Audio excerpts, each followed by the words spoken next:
안녕하세요. 오늘도 사연살롱을 찾아주셔서 감사합니다. 올해 50대 후반에 들어선 가정주부예요. 저는 어려서부터 부모님이 안 계셨어요. 남동생 둘과 함께 친할머니 손에 자랐죠. 저희 친할머니는 전형적인 옛날 분이셔서 남아선호 사상이 아주 짙으셨어요. 저희 동생들은 사내아이라 아주 귀하게 여기시면서 저는 남의 집 식구가 될 거니 살림이나 하라며 학교도 잘 보내지 않으셨죠. 그래서 겨우 초등학교만 졸업하고 친척 소개로 공장에 나가 돈을 벌게 되었는데, 그런 저에게 할머니는 매일 아침 출근 전에 동생들의 도시락을 싸게 하셨어요. 저는 어린 마음에 저도 학교에 가고 싶어 동생들 도시락을 싸며 울기도 많이 울었답니다. 그렇게 도시락을 싸놓고 출근하는 아침이면 등교하는 제 또래 여자아이들을 종종 보곤 했는데, 그 여자아이들이 입은 교복을 한없이 부럽게 쳐다봤던 기억이 아직도 가슴에 먹먹하게 남아있어요. 저는 20살이 되고 할머니와 동생들에게 서울에 있는 더 큰 공장에 취직이 되었다고 거짓말을 했어요. 어떻게든 집을 나오고 싶었기 때문이죠. 집을 나와 하숙집에 방을 얻어 그렇게 서울에 정착하게 되었는데, 저도 마음이 모질지 못해서 버는 돈에서 조금의 생활비를 매달 집으로 보냈죠.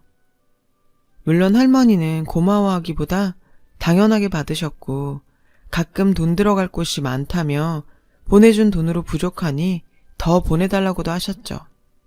동생들이 잘 돼야 집안이 일어난다고 하시면서요.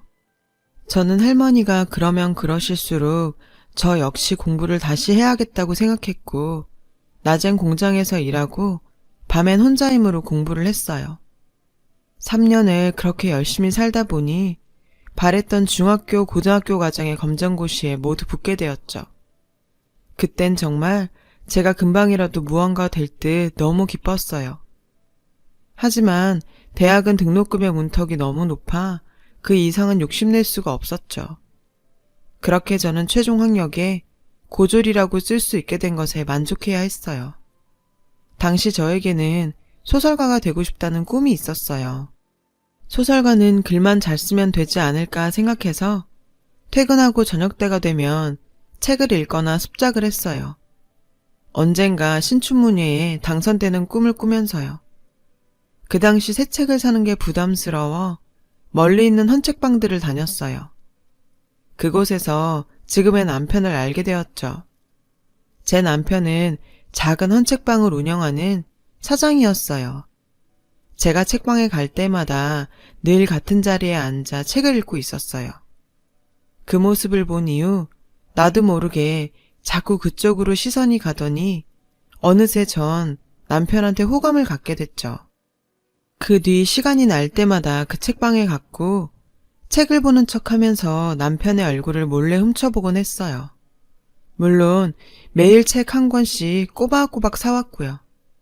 뭐라 말을 붙여보고 싶었지만 저에겐 그럴 용기는 차마 없었고 애만 태우고 있었죠. 그러던 어느 날이었어요.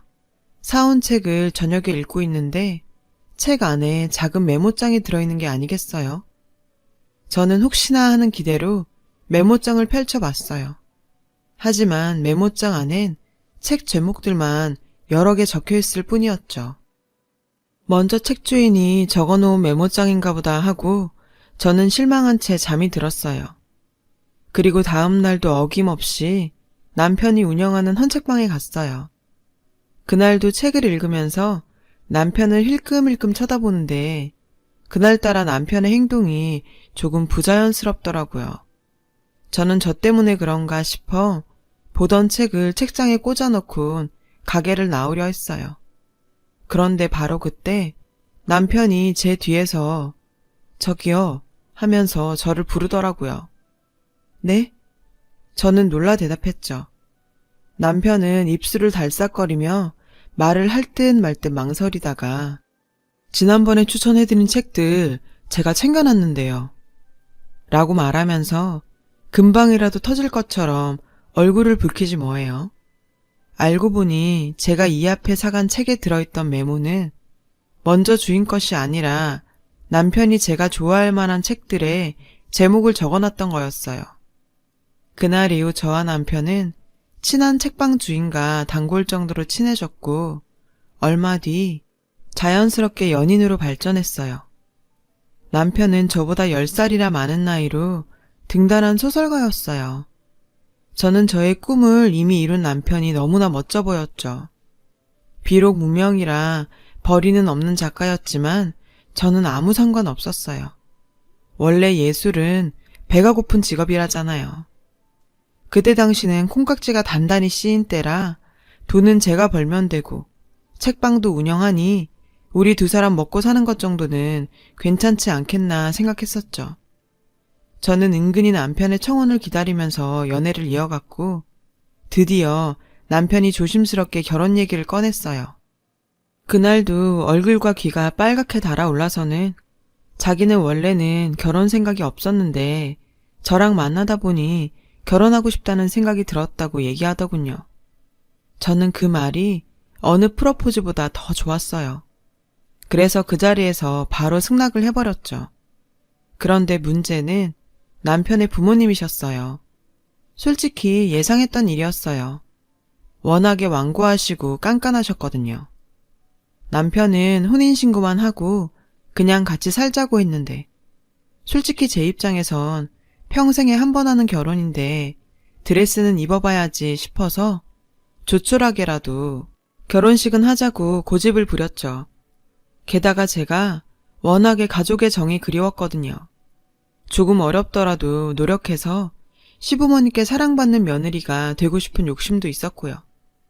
그렇게 시간은 흘러 상견례를 하는 날이었어요. 그런데 글쎄 생각지도 못한 복병이 나타났지 뭐예요. 제 마음을 알 리 없는 저희 할머니였죠. 할머니는 정말 딱 봐도 초라한 행색으로 약속 장소인 식당에 도착하셨고 자리에 앉자마자 이렇게 말씀하셨어요. 우리가 형편이 좋지 않아서요. 얘가 우리 집 생활비를 대고 있는데 그건 끊지 말아줬으면 좋겠습니다. 밑으로 남동생이 둘이나 있는데 아직은 둘 다 어려서 얘 돈 없으면 우린 딱 굶어 죽어요. 그러니 사돈, 나머진 내 아무 말 안 할 테니 그것만은 부탁합니다. 저는 할머니를 말려보려 할머니의 허벅지를 쿡쿡 찔러도 봤지만 할머니는 단호하게 제 손을 뿌리치시고 당신 말만 하셨어요. 그리고는 며칠 굶은 사람처럼 개걸스럽게 음식을 드시는데 정말 쥐구멍이라도 있으면 들어가서 숨고 싶은 심정이었다니까요. 첫 만남부터 이런 창피를 당하고 결혼할 수 있을까 생각했는데 시어머니께서 저에게 따로 이야기하자고 하시며 시아버지와 남편 몰래 부르셨어요. 아가씨, 오늘 처음 봤는데 이런 얘기해서 미안해요. 이 결혼은 안 하는 게 좋을 것 같네요. 나도 우리 아들이 나이도 많고 벌이도 별 볼 일 없어서 뭐라 말할 처지는 안 되지만 이런 처가는 우리도 좀 그러네요. 그러니 아가씨가 우리 애한테 잘 얘기해서 정리해줬으면 좋겠어요. 설마 했는데 역시나였죠. 저는 식당 화장실에 가서 펑펑 울었어요. 하지만 기다릴 남편과 어른들이 계시니 이제 그만 나가야지 하고 나왔는데 할머니가 세면대에서 맹물로 입가심을 하고 계시더라고요. 그 모습을 보는 순간 그동안 켜켜이 쌓여있던 화가 대폭발을 해버렸어요. 어쩜 할머니는 이런 자리에 나와서 그렇게 말해? 내가 돈 벌어다 주는 기계야? 야가 비싼 밥 먹고 헷가닥 했나? 뭔 소리래? 나 할머니 때문에 결혼도 못하게 생겼어. 할머니 일부러 그런 거 아니야? 나 시집가면 돈 끊길까봐? 어디 처녀 귀신이라도 붙었어? 네 결혼 파투 난 걸 왜 할매 탓을 해? 그냥 이럴 바엔 고아였으면 좋겠어. 할머니가 지금까지 나한테 해준 게 뭐가 있어? 왜 나한테만 그러는 건데? 아이고 연병하고 자빠졌네. 할머니는 분을 쏟아내는 저를 두고 태연하게 화장실을 나가셨어요. 그날 밤 남편은 아무 말도 없는 저를 보며 상황을 대충 짐작을 했는지 거봐, 그냥 내 말대로 하지. 괜히 이 사단을 만들었어. 저는 남편의 말에 한마디 하고 싶었지만 눈물이 터져 아무 말도 못했어요. 그러자 남편은 그런 저를 꼭 안아주며 난 자기 외에는 아무랑도 결혼할 생각 없어. 그러니 달라질 건 아무것도 없으니까 아무런 걱정하지 말고 땀만 먹지 말고 그냥 나랑 살자. 남편의 말에 저는 너무 고마워 남편의 뜻에 따르기로 했어요. 그 뒤 저희는 식은 생략하고 혼인신고를 했고 반지하 단칸방에 신혼살림을 차렸어요. 그러던 어느 날 시댁에서 저희가 식 없이 결혼했다는 사실을 아시게 되었고 어머니가 득달같이 남편의 책방으로 찾아와 저를 부르셨어요. 남편한테 4살 아래 먼저 시집간 여동생이 있었는데 가게에 와서 남편한테 선자리를 내밀다가 남편을 통해 이미 저와 결혼했다는 사실을 듣게 된 게 화근이었죠. 책방 앞에 도착해 긴장하며 안으로 들어가니 시어머니의 얼굴은 딱 봐도 화가 잔뜩 나 보이더라고요. 하지만 어쩌겠어요. 이미 한 결혼 물을 수도 없고 어차피 한 번은 겪어야 할 일이니 눈 딱 감고 각오했죠.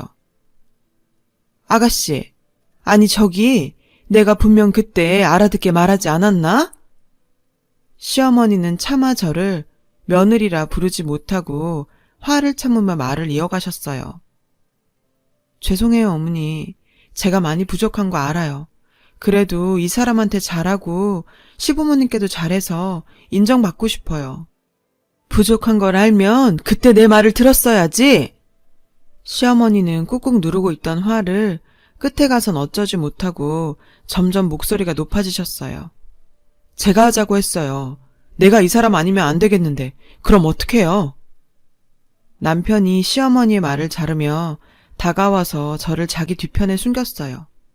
그런 당신의 아들의 모습을 보시고 시어머니는 어이가 없다는 듯 말을 잇지 못하다가 그럼 그냥 혼인신고나 하지 말고 살지.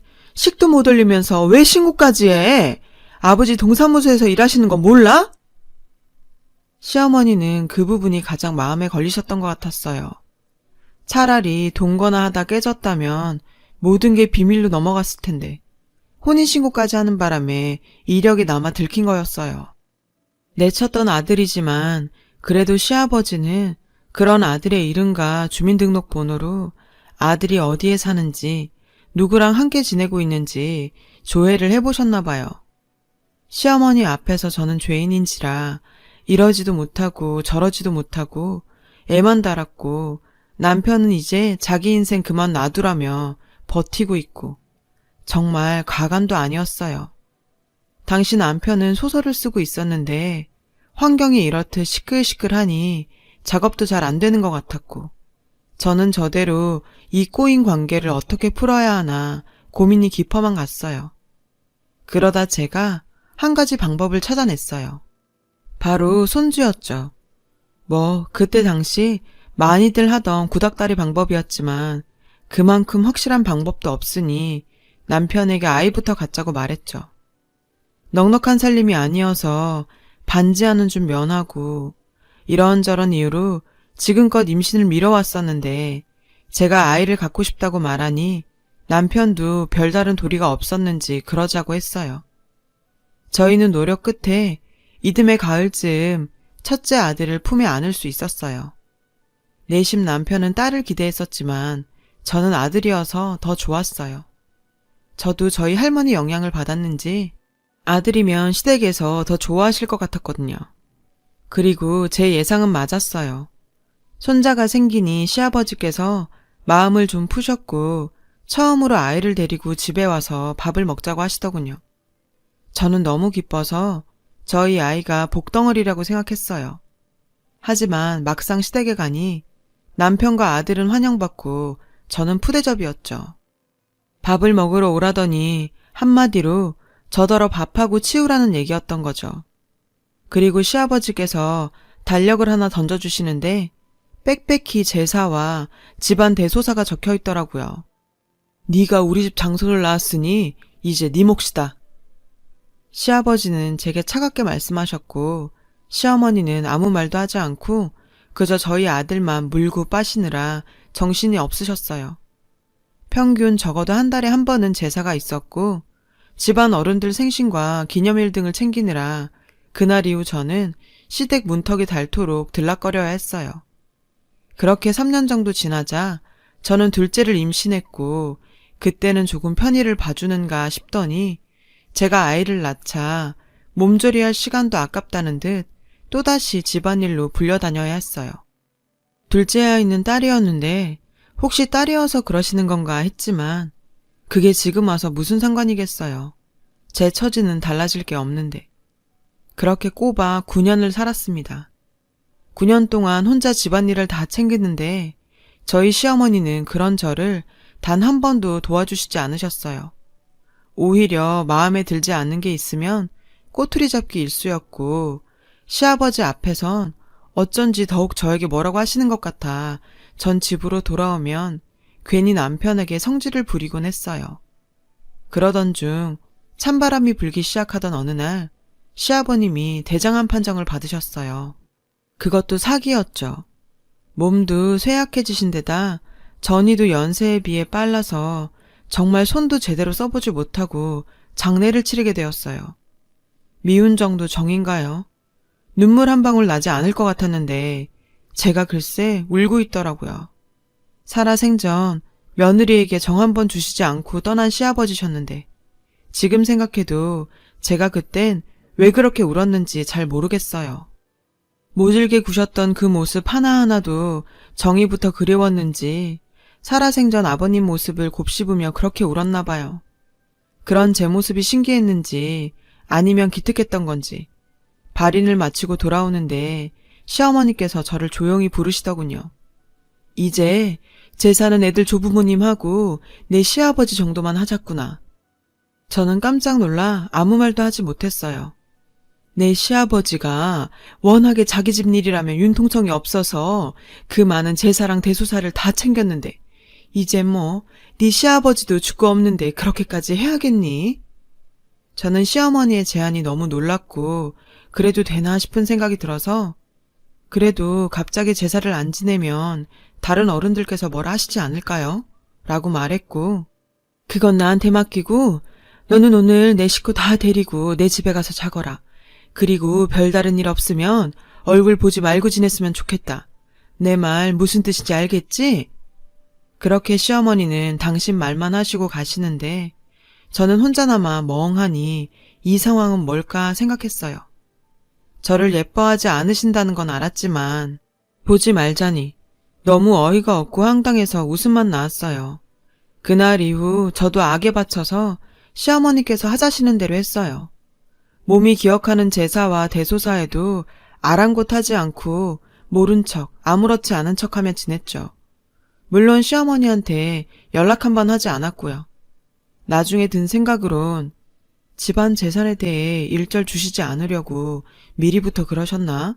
뭐 그런 생각도 들었는데 애당초 그런 건 바라지도 않아서 별로 억울하지도 않았죠. 그렇게 3년인가 4년인가 흐른 어느 날 시누이한테 갑자기 연락이 왔지 뭐예요. 시어머니한테 치매가 왔다는 거였어요.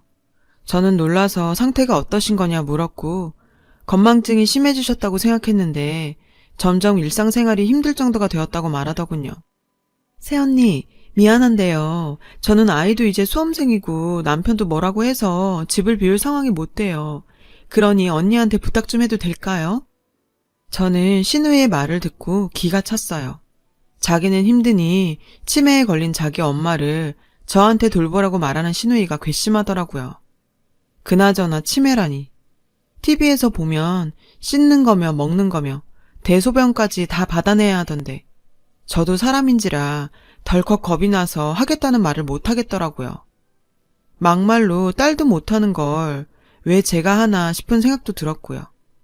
고민하는 저에게 남편은 당신이 내키지 않으면 하지 마. 내가 본가에 들어갈게. 이러지 뭐예요. 저는 차마 남편에게 그러라고 하지 못하고 다음날 시댁으로 시어머니를 뵈러 가봤어요. 시댁에 도착하니 도우미 아주머니가 한 분이 계셨고 그때까진 시어머니의 치매 증상이 그리 심하지 않으셔서 어머닌 저를 보시곤 대뜸 내가 여기 왜 왔냐고 역정을 내셨어요. 차마 시누이한테 어머님이 치매라는 말을 듣고 왔다는 말은 못하고 요즘 제가 너무 집에 소홀했던 것 같아 한번 와봤다고 대충 얼머부렸죠. 그리고 슬쩍 안방과 화장실 등을 둘러보는데 로션의 뚜껑이 엉뚱하게 닫혀있고 물건들이 다 제멋대로 놓여있더라고요.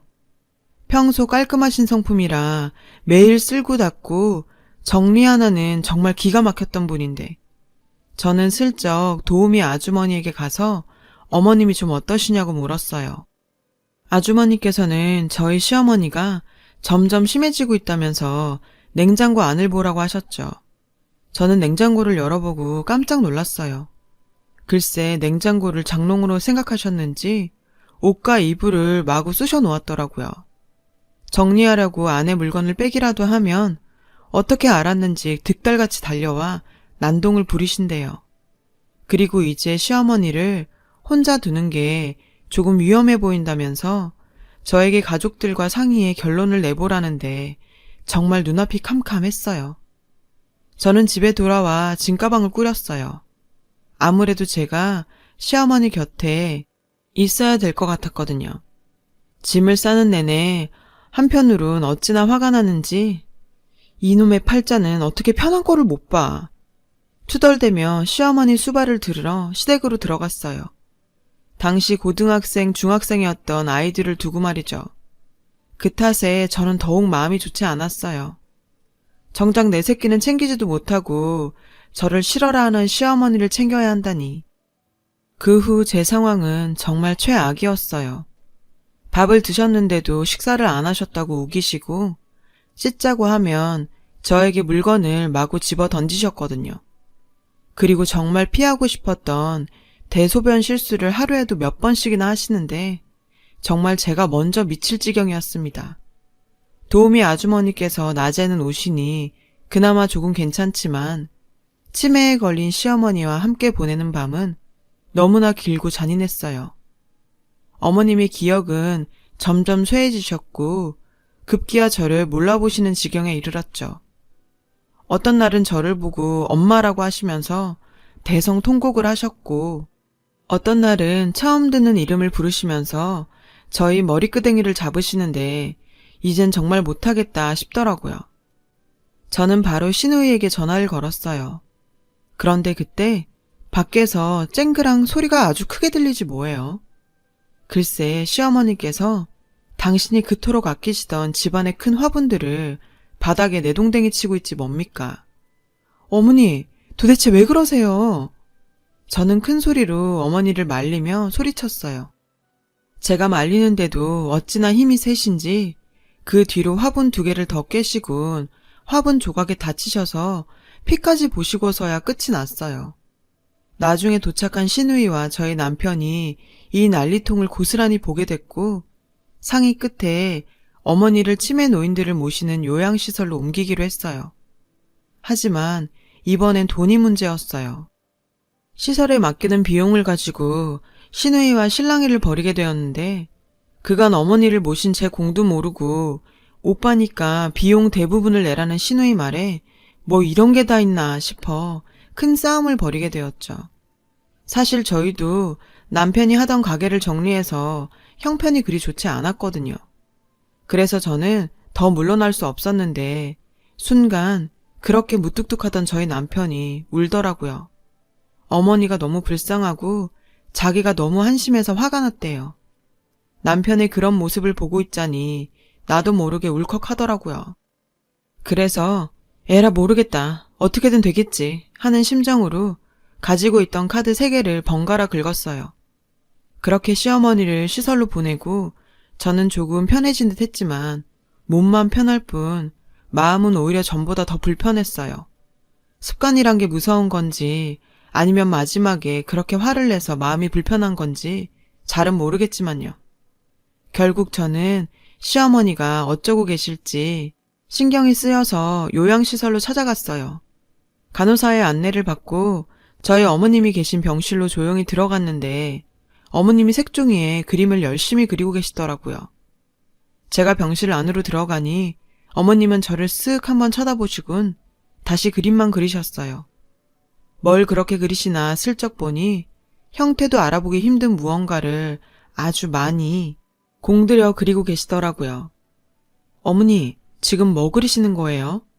제가 조심스럽게 말을 걸자 어머님은 저에게 당신이 그린 그림을 보여주시며 우리 며느리요 라고 하시는 게 아니겠어요. 뜻밖의 대답에 전 잠시 당황했어요. 그리고 이내 이 그림이 어딜 봐서 나라는 걸까 의아해서 다시 물었죠. 며느님이 이렇게 못생겼어요? 그랬더니 어머님은 금방 저를 잡아먹을 듯 노려보시는데 기분이 조금 이상하더라고요. 그렇게 구박만 하실 땐 언제고 누가 당신 며느리 못생겼다 하니 화를 내시는 모습에 어쩐지 뭉클했어요. 우리 며느리는 팔자가 꼭 내 팔자같이 불쌍한 애예요. 시집 오기 전엔 제 할머니한테 온갖 구박받고 남들 하는 결혼식도 못 올리고 시집 와선 죽어라 일만 했죠. 정신도 온전치 못하시면서 그런 기억은 어찌나 또렷하신지 저는 목이 메어서 더 이상 아무 말도 할 수 없었어요. 그런 제 사정도 모르시고 어머님은 계속 당신 얘기를 쏟아내셨어요.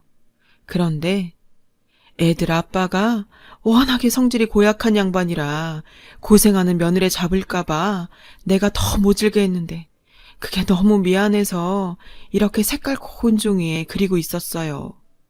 그 이야기를 들은 저는 도저히 병실에 있을 수가 없었어요. 그래서 조용히 병실을 빠져나왔죠. 몰랐어요. 어머님이 절 위해 일부러 그러셨다는 걸. 전 정말 모르고 살았어요. 그래서 많이 원망했었고 누구보다 미워했었죠. 어쩌면 시아버지보다 더요. 그런데 그게 다 저를 보호해 주시려고 하신 행동이었다니. 가슴이 아파 도저히 병실에 있을 수 없더라고요. 그 길로 화장실로 달려가 꺽대며 한참을 울었습니다. 그날 밤 저는 남편에게 요양시설에서 있었던 얘기를 전했고 얼마 뒤 어머님을 본가로 모셔왔어요. 그리고 저는 기꺼운 마음으로 다시 짐을 싸서 어머님 곁으로 갔고요. 증상은 더 심해져서 몸은 더 고되었지만 어머니의 진심을 알았기에 그건 그저 육신의 고통일 뿐이었죠. 시간이 지나 어머님께선 잘 드시지도 못하고 기력도 쇠해지셔서 이대로 먼 길 떠나시면 어쩌나 저는 늘 가슴을 졸여야 했어요. 그런 제 마음을 아셨는지 한 번은 제 손을 꼭 잡아주시더군요. 어머님께선 아무 말씀도 하지 않으셨지만 어쩐지 그게 저에게 하시는 마지막 인사인 것 같아 심장이 쿵 하고 내려앉았죠. 그리고 그 일이 있고 3일 뒤 저희 어머님은 정말 자는 듯이 하늘나라로 가셨어요. 장례식을 치르는 내내 어머님께서 제 손을 잡아주시던 마지막 그 모습이 떠올라서 전 오열을 하다 몇 번이나 의식을 잃고 쓰러졌어요. 애미 정도 모르고 컸던 저를 유일하게 불쌍히 여겨주셨던 어머님. 그 진심을 영영 몰랐다면 평생 당신을 미워하며 살았을 저는 어쩌라고 그렇게 표현 한번 않으셨는지. 야속하고 죄송하고 사무치게 그리워서 저는 눈물로 어머님을 보내드렸습니다. 몇 년이 지난 지금도 저는 시어머니를 생각하면 눈시울부터 붉어지곤 해요. 정말로 다음 생이라는 게 있다면 전 그땐 저희 시어머니 딸로 태어나고 싶어요. 여느 집 모녀처럼 지지고 볶고 애틋한 정을 나누며 다시 한번 어머님과 가족이 되고 싶습니다. 지금까지 저의 긴 이야기를 들어주셔서 감사하고요. 가족들과 따뜻한 정 나누시면서 행복한 겨울 보내시길 바래요. 여러분, 사연 댓글에 응원과 현명한 조언 부탁드려요. 좋아요와 구독은 저에게 큰 힘이 됩니다. 오늘도 좋은 일 가득하세요.